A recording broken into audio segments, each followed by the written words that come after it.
आर्थिक अडचणीत सापडलेल्या दुष्काळग्रस्त शेतकऱ्यांना शासनाच्या विविध योजनांचा लाभ मिळवून देण्यासाठी करण्यात आलेल्या सर्वेक्षणाची आकडेवारी निश्चित झाली असताना ठोस निर्णयाअभावी त्रस्त शेतकऱ्यांची आकडेवारी कागदावरच राहिली आहे। अपुऱ्या पावसामुळे जिल्ह्यात मागील 3-4 वर्षांपासून दुष्काळ परिस्थिती कायम आहे। नापिकी आणि कर्जबाजारीला कंटाळून दुष्काळग्रस्त शेतकरी आत्महत्येचा मार्ग अवलंबत असल्याने संपूर्ण मराठवाड्यात शेतकरी आत्महत्यांचं सत्र सुरूच आहे।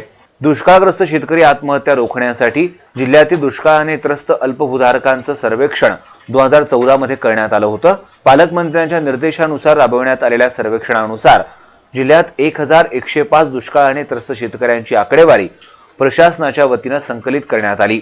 यामध्ये औरंगाबाद तालुक्यातील 116, फुलंब्रीतील 111, सिल्लोडमधील 99, सोयगाव, कन्नड आणि खुलताबाद या 3 तालुक्यात प्रत्येकी 100, गंगापूर तालुक्यातील 140, पैठणमधील 133 आणि वैजापूर तालुक्यात सर्वाधिक 206 त्रस्त शेतकऱ्यांची आकडेवारी प्रशासनाकडे प्राप्त झाली।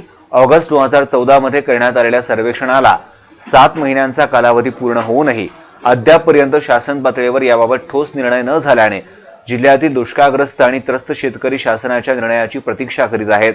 तर याबाबत पालकमंत्री आणि प्रशासनाला गांभीर्य नसल्याने जिल्ह्यात शेतकरी आत्महत्यांचं सत्र सुरूच आहे।